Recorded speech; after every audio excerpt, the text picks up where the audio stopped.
The very brief and meaningless adventure of Hero Man.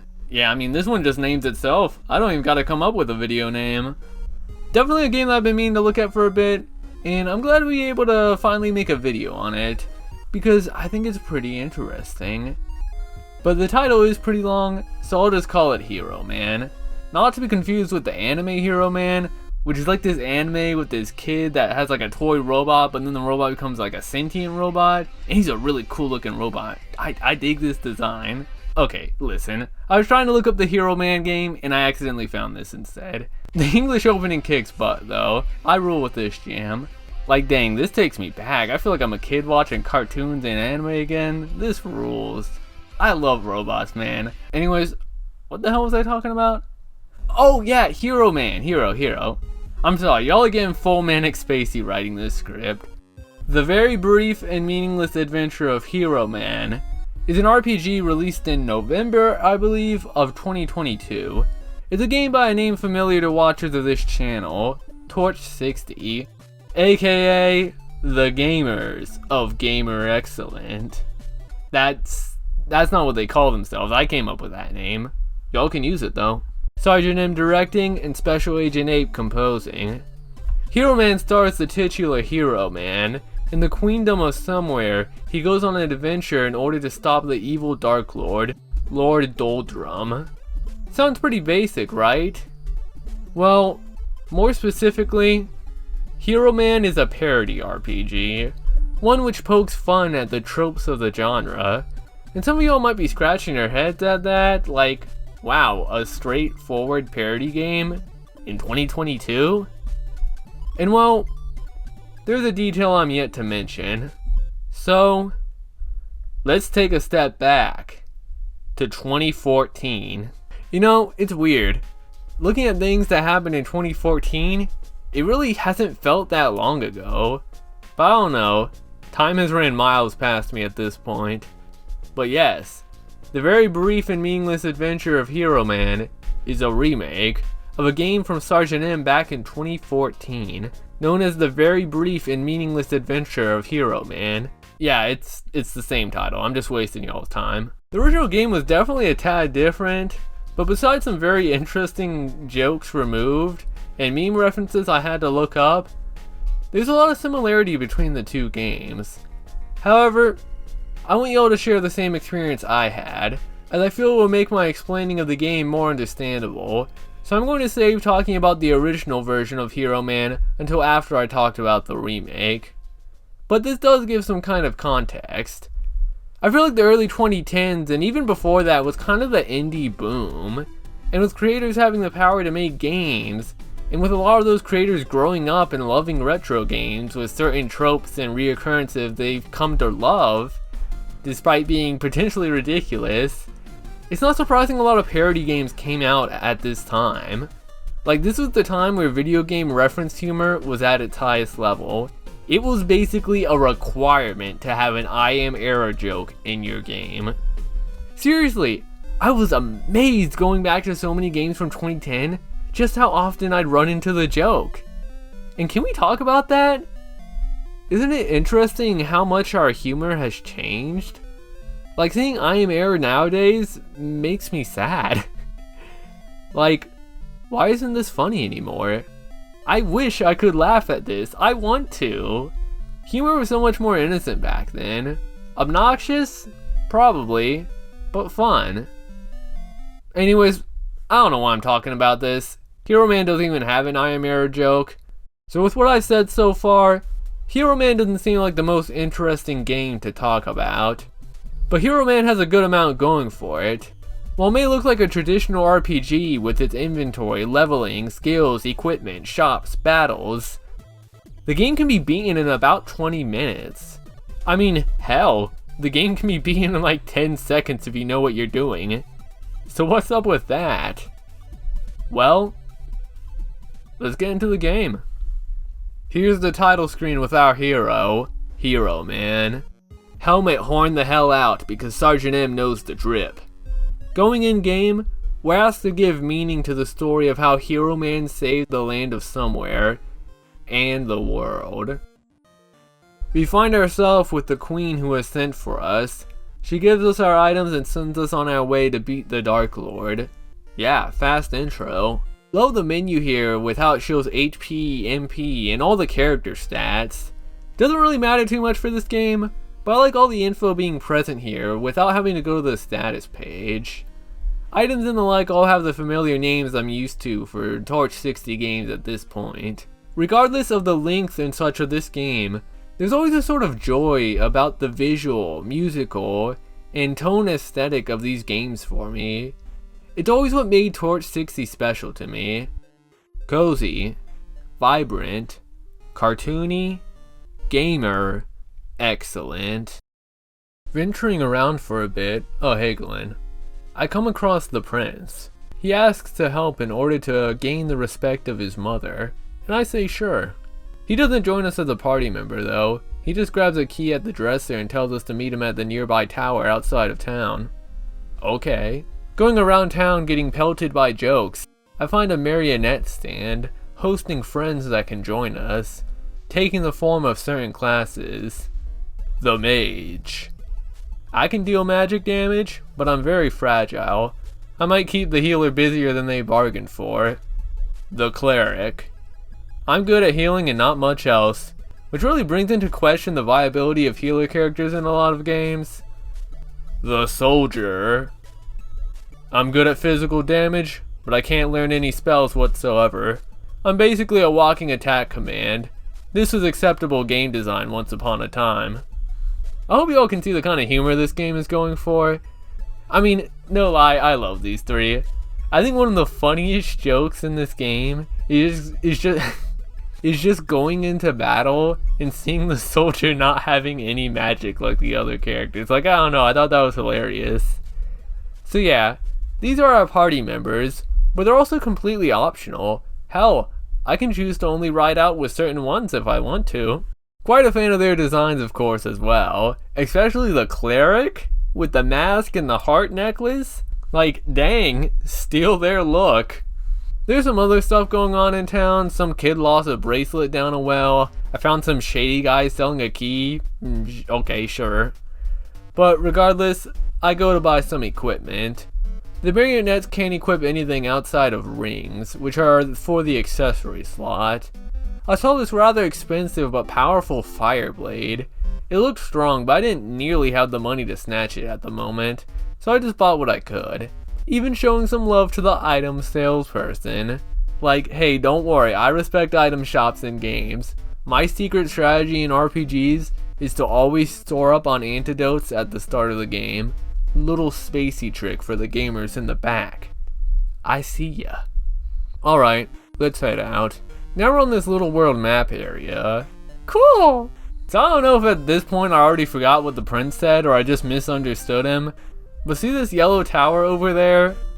I go in and see the prince and I'm like, oh shoot, this is the Dark Lord's castle. Because I thought the key that the prince had was to the castle. Yeah, I don't know, I can't read. So I just said screw it and left. Back on the world map, I noticed this cave over here, and I surmised that I should go here first before heading out with the prince to the tower. Entering the cave, a door randomly closes behind us, as it tends to do in caves. The text states that the cave will lead us to Lord Doldrum's fortress. Well, shoot. There's no going back. Guess I'm gonna miss out on all that prince stuff. Exploring the cave, I began to get hit by random encounters. So now is a moderate time to talk about the combat system, at least surface level. It's interesting, in the context of the game itself rather than in its intrinsic depth. But as I cannot speak upon the full meaning of the battle system, I'll give the basics. It's pretty simple. Standard attacks, magic consisting of healing spells and damaging spells, which when I say there are multiple healing and damaging spells, I really mean there's just one that has different names and power. There's no elements or anything like that. You got hurt spell, you got heal spell, you got better hurt spell, you got better heal spell. I think there's some defensive spell, but nobody uses those in RPGs anyways. I think the fact that there's an auto button kind of gives the answer on how this game plays. The combat isn't very thought-provoking. It's not the focus of the game, and Sergeant M knows that. Though I still kind of enjoy this more than some other RPGs battle systems. Enemies are also unique with their own movesets and strategies to make me consider which ones are bigger threats. Even if the battle system is sort of a glance in the bigger scheme of the game, I think there's still stuff that newer RPG devs should pay attention to. Back to this cave. It's not anything special of a dungeon. Still enjoy this better than some games. I mean, there's split paths, items to grab, and I like all the water, very bright. The blue and orange contrasting colors is very appealing. Anyways, about a minute later, I find this teleporter, and enter it to this gray trident area. I step forward and...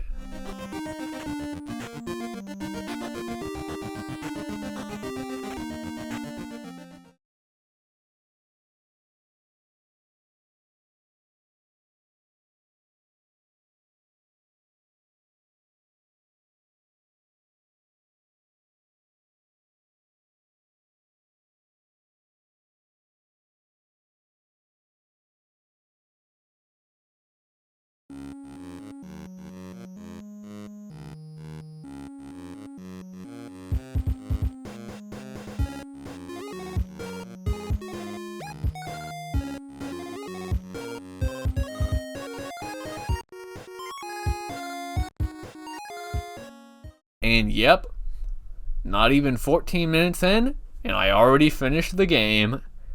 This is how my first run ended, and as y'all can see, this is the game's ace up its sleeve. Hero Man's goal is to defeat the Dark Lord, but there's a lot of ways he can get to that point, and a lot of ways his adventure can end. This game boasts 18 possible endings. In reality, the short explanation I gave showcased a good half of the areas in this game. Just the starting town is a flooded system of dialogues and choices to affect the outcome of the game. There's a couple of endings in the town itself that I could have gotten. And that's what I find to be so interesting about Hero Man. There are so many small stipulations to change what will happen in the story. Like, okay, I will follow the prince this time. Or hey, what if I just take the prince's key and not tell him? What if I just ignore all that? What about that shady guy selling me a key? Where does that go? Or that girl who lost her bracelet in the well? It's funny that with quite a few of these endings, the player doesn't even reach the Dark Lord. It actually took me a bit to get on a path that actually involves fighting Lord Doldrum, and I think that's fun. Y'all may have noticed this earlier, when I perhaps purposely prolonged my stay on the menu. Endings and clears. I actually made this mistake a couple of times, where after finishing the game and receiving one of the 18 possible endings, I would reload to an earlier save, but the game encourages the player to stay on the same save, as the game loops after receiving an ending, becoming this sort of collectathon of experimentation. Once the player understands what this game is about, the floodgates open.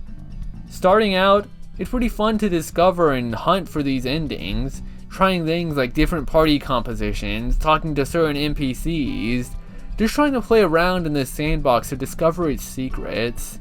It's a full-fledged puzzle game in that sense. Like, oh, this run I'll try to just bring the cleric, or okay, let's see if I can figure out what this key is for, or just me trying a straightforward run as I was still trying to actually fight the Dark Lord. I felt the rush of so many options. Even if some of my actions weren't affecting any potential endings, there are so many endings that I'll still stumble into one that I haven't seen. And if that wasn't enough of an encouragement, Sergeant M comes through with the hook, and I'm getting hit, baby. In that gray trident room I mentioned earlier, there lies a large door. Over the course of obtaining endings and experiencing the story of Hero Man, the character, over and over, the door changes, subtly hinting that there may be a way to open it. And I really like that. It adds sort of a bigger goal above all the micro ending hunting, to find out what's behind it. And I don't know. I always kind of found the narrative of games like this to be interesting. To relive a day, and see all the possible outcomes in our life just based off small choices. It's something I always thought was cool about, visual novels with choices and routes. This is going a tad off topic, but I don't know when I'll ever be able to talk about this. Some dating sims, right? players typically have the choice of starting close relationships with a multitude of characters, and in some of these games, the player sometimes greatly betters the lives of these people, in some cases even saving them. I remember playing a game like that, where after I helped a character out, I played again. The game looped. I made the game loop, because I wanted to go down a different route. Yet all along as I went through this different route, I thought about the other character I previously fell in love with, helped in a substantial way with overcoming a hurdle in their life, and how in this version of the story, that will never happen, as I proceed to help a new character in a rather substantial way, one that I didn't get to help in the previous playthrough. It makes me stand still and see every choice and decision we make in life as a branching path of several differing roads around us, paths obscured by fog, that by the time that we can understand what we're looking at, it's too late to turn back. It really makes me think of all the different lives I could have lived. I think about certain people I could have interacted with and how it would have changed my life forever. Things I could do now that could shift my route. It's likely a waste of time to think about, but ponderances can be fun, especially when you feel like you went down the worst route. But as much as I love to talk about this, I mean, this really isn't anything that Hero Man touches on. It's just a fun, silly parody game, which is a fine way to handle the story. I like seeing all the different ways that Hero Man can screw up on his quest. Taking a simple premise and getting creative with all the ways it can happen. Taking the straightforward metaphorical line of Hero Man to Dark Lord and creating a web of paths between them. I like that in some endings, he doesn't even make it to Lord Doldrum. Things just spiral that far out of control. This game's comedy and just idea really feels like I'm playing a typical RPG with a friend watching along, and just making jokes like, I can't believe the world is about to end, and the hero's just sleeping at an inn over and over.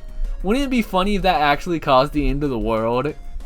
This game feels like a jokey, mindless conversation between friends playing a more rigid RPG, just joking about all the silly logical outcomes. But underneath that all, is this kind of commentary by Sergeant M, talking about certain ideals and ways that people play games. It's usually just in fun, but there's some interesting thoughts here. Every ending sorta has its own flavor to it, and there is kind of a message to this game. I think my personal favorite ending is ending 7, My Own Hero. Considering it for a bit, I've decided not to show it, but it's a perfect mix of comedy and kind of introspective ending of Hero Man. I don't know, I thought it was really interesting. Has to be the funniest, like that reveal at the end, hilarious, holy moly. Sergeant M's humor is top tier. But returning to the combat, this is what I mean when I say that the battle system isn't the main focus of the game. It's almost kind of strange. There's equipment, there's leveling, but under the context that a playthrough is only going to be like 10 minutes long. So the gameplay was sort of designed to be there for the sake of being an RPG, there to break up the searching for endings, though quite a few endings are tied to combat related decisions. In an interesting turn of events, even the battles are puzzle pieces, fitting into the main gameplay of searching for endings. They aren't out of place, they're still connected to the game, and the player needs to entertain the variables of the outcomes of encounters on their quest to obtain all the endings. In some sense, the battle system is almost just a mini-game. I find that there's just enough too that it doesn't drag out the playtime of a run, because the player knows that these characters aren't going to be with them for hours. They know that it's all going to be reset. Which is why these fights were designed to be really quick. It keeps with the rapid pace of the game, while still being mildly entertaining, and at points essential to get certain endings. It takes the front seat. Hell, hit the auto button and take battles as a hydration break, though there is some strategy to battles sometimes. For example, if I'm going to hunt for an ending and I think there might be one where I have to go on this quest with solo Hero Man, then I'll grab the accessory that blocks certain status effects that prohibit me from taking a turn, as I know with just one character, this could potentially cause the loss of a fight instantly. And the Battle of Lord Doldrum themselves has a pattern to be studied. Though with saves from the menu, as long as I remember to save often, it shouldn't be a problem. But I don't remember to save often, so it was a problem. It's funny to say that I was near the end of the game, only to game over and get sent all the way back to the beginning, when really it's just because I was on a run and I didn't bother saving. For as simple as this battle system seems, it caught me off guard at points, even after so many runs. And it still feels like that classic Torch 60 gameplay, because oh crap! Everyone shut up! It's them. I thought I'd be safe from you here. I thought this game was supposed to be funny. But in the end, it's looking like I'm the joke. The royalty has arrived, and I'm begging for mercy. But no, I won't let you win this time. Gamers, I never foresaw this being the danger we would face. But now, more than ever, we need to come together as one. Let's do this. Darn it! They still sock me to this day. It might seem boring to y'all, the idea of constantly repeating the game over and over, potentially not even getting a new ending at some points. And yeah, I'll get to that. But this game does make attempts to counteract this. After runs, NPCs will begin to show up on the following loops. I remember seeing them like, wait, were they always here? After getting so used to the world and characters from multiple runs, just the smallest change feels earth-shattering. But yeah, NPCs will show up to give hints on certain endings, alongside an actual hint NPC, which the player can consult with for some primetime hintage, alongside a gamer that will show me what endings I have and haven't got. And I like that it takes a bit for these characters to show up. Let the player have their fun finding their own endings, and when they start hitting a wall, throw in some NPCs to help them with the more specific ones. But that's not all, as upon finishing the game, actually beating the Dark Lord, the player will receive bonus items available to them in future runs. This includes an item that straight up disables all encounters, an item that resets the current run, and an item that summons encounters on the spot. Which I still think that type of item has the potential for some Easter egg encounters when used on certain maps, but I wasn't trying to use the summon item everywhere, I'm just saying. And while these items are nice, a part of me kind of wishes that every ending had an item specifically tied to it. Whether it be simple things like starting the game off with better armor or an extra item. It would definitely make replaying this game pretty fun, considering the rewards of all endings and making a route, rather than items just being given for beating the end boss, regardless of ending. But there is an underlying out-of-game context here. This was just a simple game Sergeant M wanted to put out while also working on a bigger project, Astra Hunter's Ozma. This was a side job remake of a 2014 game, but at the same time, while I get the context, I'm also choosing to respect the game enough to ignore that context, and treat it like any other game. Cause I don't know, that's just how I see games. I don't want to spend time clouding it with excuses when I can be appreciating what's still available to be experienced here. Though with that said, I would like to give some of my more negative thoughts on the game, the things I didn't like.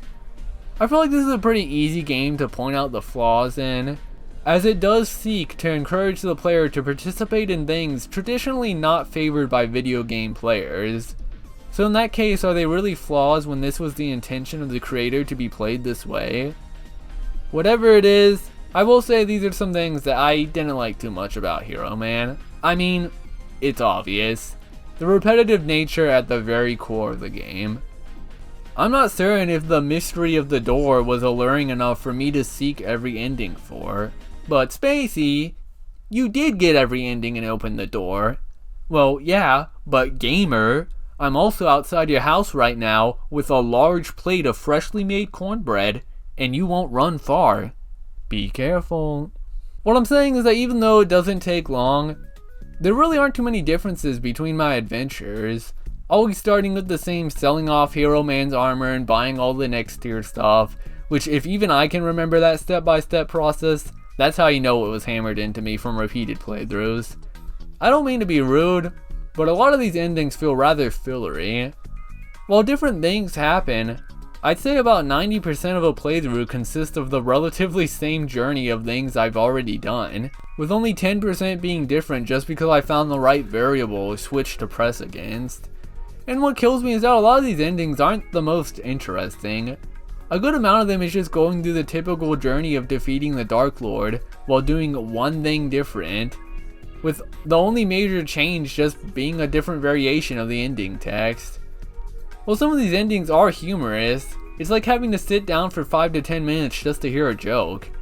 I just wish the process to get to these endings were more unique, rather than me just doing the same things over and over just to get a slightly different dialogue at the end.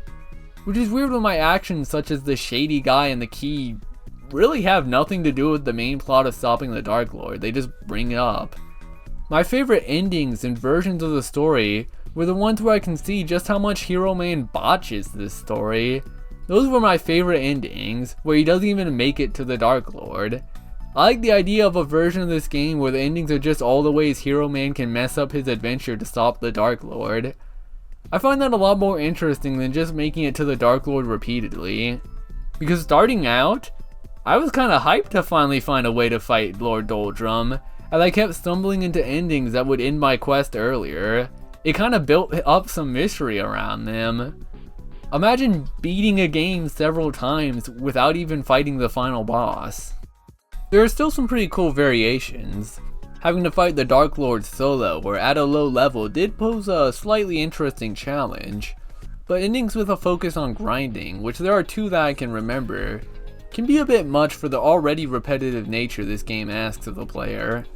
Once again, I get the context, but when everyone gets wiped out and aliens find this game centuries later, will that context matter to them?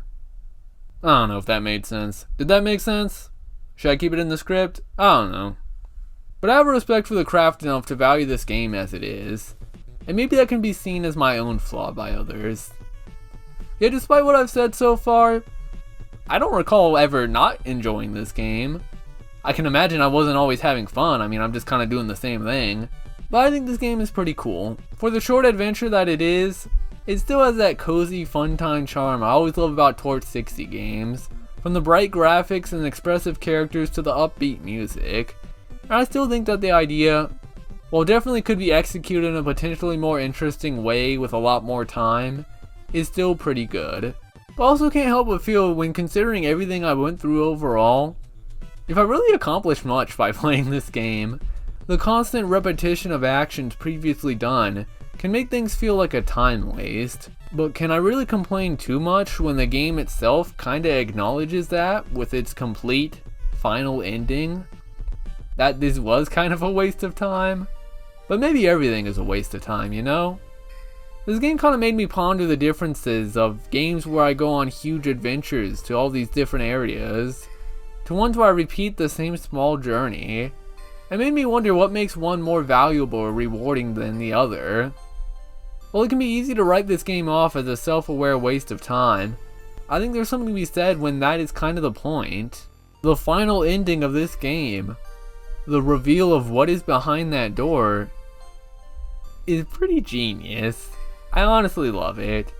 And I know y'all want me to show it, but I think it's a rare instance where what's behind the door can only truly be impactful and understood by those who choose to mind-numbingly run through the game continuously to see it. It's a very interesting ending. Like, it still somehow borders both on being a huge joke and a genuine message. I still can't tell if it was made to be taken seriously. But I feel like Sergeant M always kind of has a message with his games. He always has something to say, a purpose behind the game and how it can be represented outside of the story and within ourselves. And in this case, we're presented with the most direct message yet, although wrapped in a way which challenges us to embark on this Groundhog Day quest to unpeel this forbidden banana, that this game serves the purpose of telling a message in a fascinating method. I respect what the game is asking of me, that most people probably won't bother making it to this point of seeing what's behind the door. And most of y'all can probably already guess what the big reveal of this game is. I'm not sure if this game would work without the player being increasingly aware of how monotonous it can be.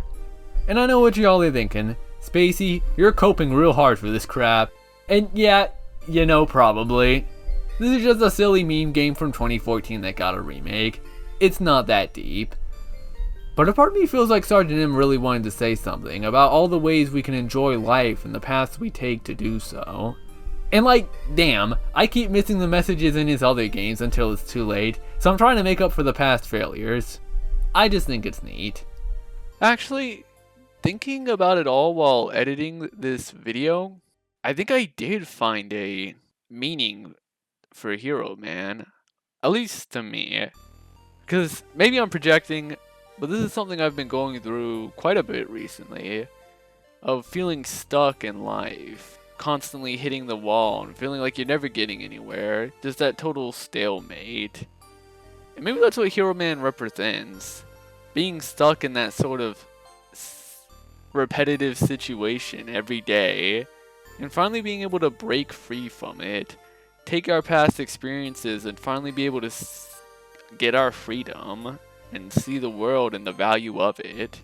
I think I can rest easy with that being my my interpretation of the game. Like, I don't know. I think I'm onto something. All right. But anyways, I'm running out of synonyms for repetitive, and it's potentially making this video rather, what do we got? Unwearying. But I guess I could say that this game being intentionally, wearisome, is the point and the essence of me wanting to reflect the experience of the game onto a viewer who may not play through it. But buddy, that's a bit pretentious to perform intentionally, even for me, if that's possible. So before we finish things off, there is one last thing I wish to speak about that I feel would only make sense to remark upon. I don't know why I'm acting like this is some sort of big plot twist, like I didn't already show that I was going to talk about the original game at the beginning of the video. Just act surprised, okay? Oh my golly, Spacey! That's y'all right now. You're going to talk about the original game? Yep. It's time to travel back to 2014, 9 years ago, with the original release of the brief and meaningless adventure of Hero Man.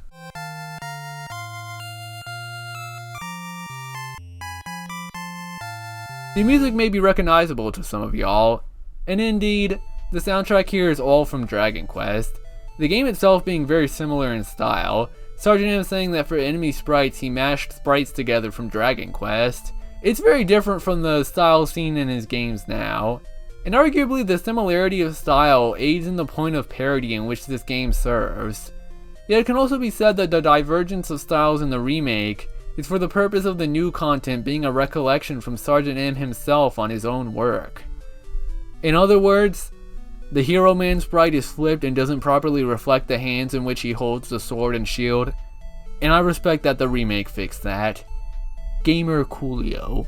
There's quite a number of differences between the original and the remake, such as the Queendom of Somewhere being the Kingdom of Londia, the location from Brave Hero Yusha, the prince having a name being Edmund, which I'm not sure if there's any deeper meaning behind why that got removed. Maybe I'm misremembering, but I think the final castle is a little more interesting in layout, having a separate optional floor for some more equipment, which can make the journey through a bit quicker when I'm going for an ending where I know I won't be fighting the Dark Lord.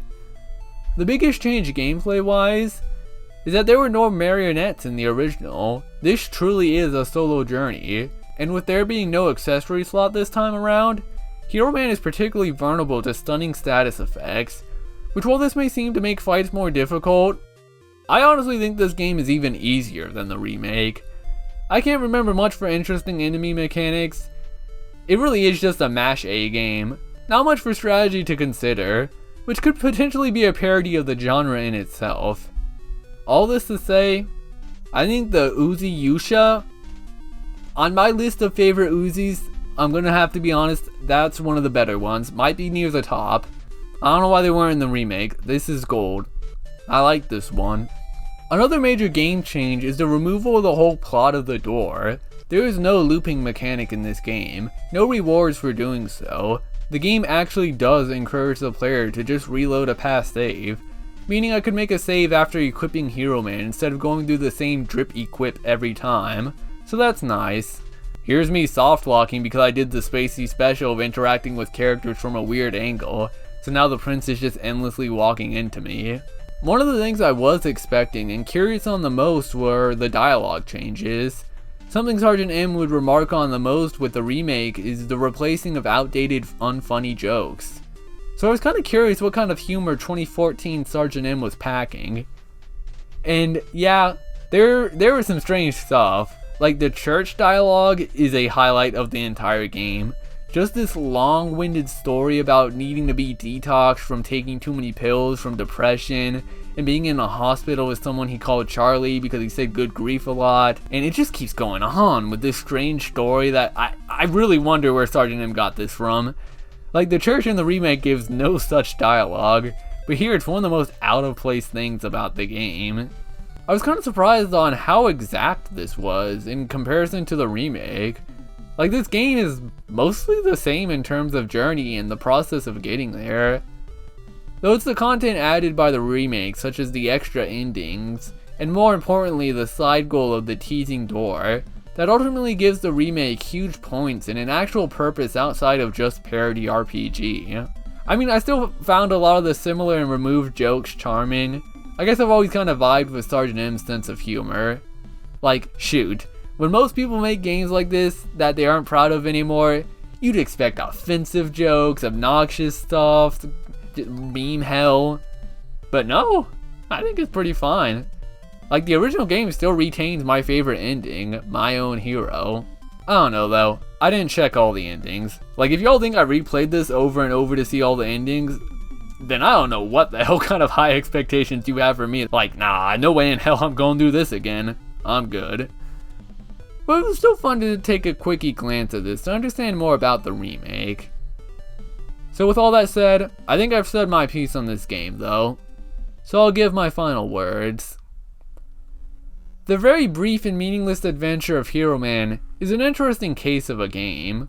A rather typical parody RPG, released in a sort of era of indie parody games. Yet now the same game has been chosen to be remade and brought into the modern era. Well, you don't really see games like it anymore, and I find that choice to remake this game that entire existence is outdated to be fascinating. And it's remade with the idea of how silly the original was, which makes it a rather unique experience just in the context of its existence. I can't say I know many games with the same idea. Maybe in some ways, it's kind of refreshing. With a lot of indie games nowadays more geared to these larger stories and longer experiences, seeing this reminder of the silly, fun, chaotic times of the 2010s is kind of fun in its own way. Perhaps it's silly for me to find any sort of meaning or deeper analysis on this game, when there likely isn't any, when I'm probably missing the point. I think the title captures this game perfectly in that sense. It is very brief and pointless. But while the adventure of Hero Man might be pointless, maybe the player in themselves can find meaning. Can I recommend doing a full playthrough and finding out what's behind that door? I'm not sure. But at least give it a swing and just get one ending. It doesn't even need to be downloaded, as it can be played straight from the web browser on the itch.io page. And hey, if y'all really like it, do some speedruns. Yeah, people are speedrunning this game. So if y'all want to get on the board for quite literally holding down that down arrow key, then go for it. Maybe despite the pointlessness of the adventure, people have found their own purpose within it. But yeah, Hero Man was pretty neat. I don't know how I found so much to talk about when it comes to it. Like, dang, maybe I do pad my videos. I thought this was going to be like 20 minutes. What happened? It's a very strange game in this age. If it seems like something y'all would want to play, well, links in the description. So if y'all really want to find out what's behind that door, then best of luck. Just don't be surprised. It's 2 to 3 hours at most. And be sure to tell me how y'all feel about what was behind that door, because I would love to hear it. But as for me, I've got my own brief and meaningless adventure to continue. my life. Okay, well that was dark. But anyways, I'ma head out. Catch you on the next one. See ya. Coolio! As always, thanks to my Golly Gamer tier supporters, Kenshiago and Celtris. Feel free to donate to my Ko-Fi to get vids a week early. Y'all already know the vibe.